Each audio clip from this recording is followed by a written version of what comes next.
Hello everyone, welcome back to my YouTube channel Kunj classes. तो my dear student, आज हम लोग दूसरा नोट देखेंगे ट्रांसफॉर्मेशन का, जिसमें रिमूव टू आएगा। अब हम लोग देखेंगे कि रिमूव टू कैसे करना है। अगर बोर्ड में क्वेश्चन आएगा तो हम लोग इसको कैसे सॉल्व करेंगे। तो नोट मेरा दूसरा है रिमूव टू। अगर अफर्मेटिव सेंटेंस में T-O-2 और एक और टू सिंगल वाला हो आए तो रिमूव टू करते समय T-O-O के जगह पे, यहां ध्यान रखना है, T-O-O ये टू के जगह पे सो का प्रयोग करते हैं। किसका प्रयोग करते हैं? सो का प्रयोग करते हैं। तथा TO इस टू के जगह पे दैट लगाते हैं और पहले वाले सब्जेक्ट के अनुसार यहां सब्जेक्ट का प्रयोग करते हैं। फिर उसके बाद अगर टेंस प्रेजेंट में हो इज एम आर, अगर इज एम आर आया हो तो इस सब्जेक्ट के तुरंत बाद कांट या कैन नॉट का प्रयोग करते हैं। और अगर ये टेंस पास्ट में हो, अगर वाज वर आया है तो इस सब्जेक्ट के बाद कांट का प्रयोग करते हैं, कैन नॉट कांट का प्रयोग करते हैं। चलिए अब हम लोग एग्जाम्पल देखते हैं। हाँ, तो चलिए जो है कि एग्जाम्पल देखते हैं कि इसकी एग्जाम्पल हम लोग कैसे इसका क्वेश्चन कैसे आता है और इसको हम लोग सॉल्व कैसे करेंगे। नोट तो दे देगा।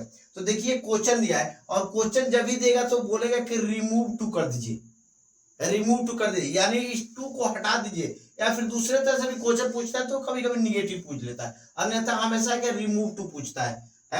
तो देखिए क्वेश्चन है कि she is too old to walk, वह इतना बूढ़ी हो गई है कि वो चल नहीं सकती। अब इसको हमें रिमूव टू करना है या निगेटिव बनाना है। तो अब क्या करेंगे, हम नोट में दिए हैं इस टू के जगह पे क्या लगा लेंगे, सो लगा लेंगे और इस टू के जगह पे डायरेक्ट क्या लगाएंगे या दैट लगाएंगे। और पहले वाले सब्जेक्ट के अनुसार इस दैट के बाद पहले वाले सब्जेक्ट के अनुसार सब्जेक्ट का प्रयोग करेंगे। अगर टेंस प्रेजेंट में हो, मैं बताया कि प्रेजेंट अगर इज एम आर हो इस टेंस में ऑलरेडी पहले, तो इस सब्जेक्ट के बाद कैन नॉट का प्रयोग करेंगे।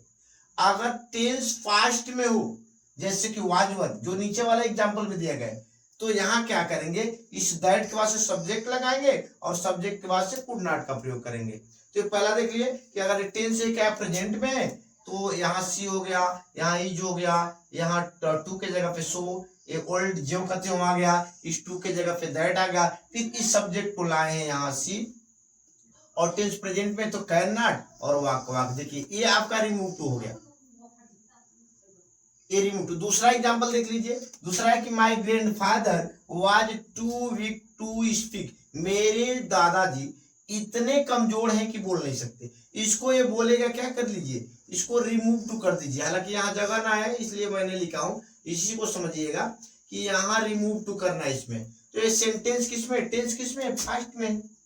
वाज वर है तो पास्ट में रहेगा, तो इस सब्जेक्ट के बाद क्या लगाएंगे, कुड नॉट का प्रयोग है। हाँ, एक थोड़ा सा यहाँ आपको ध्यान देने की जरूरत है कि अगर पहले वाले सब्जेक्ट कोई पुरुष हो तो इस दैट के बाद ही का प्रयोग करेंगे। अगर पहले वाला सब्जेक्ट कोई फीमेल हो तो यहाँ सी का प्रयोग करेंगे। अन्यथा अगर यहाँ ही है तो यहाँ भी होगा ही, यहाँ सी है तो यहाँ भी सी हो सकता है। नो डाउट, इसको ध्यान देने की जरूरत है ना। चलिए ठीक है, तो अब जितने भी इसके आगे नोट बढ़ते जाएंगे, मैं सबको एक एक करके 1 बाय 1 एक्सप्लेन करूंगा। और इसमें रिमूव टू अभी एक ही नोट नहीं, इसमें बहुत सारे नोट है, तो एक एक करके इसमें मैं डिस्कस करने की कोशिश करूंगा। Thank you.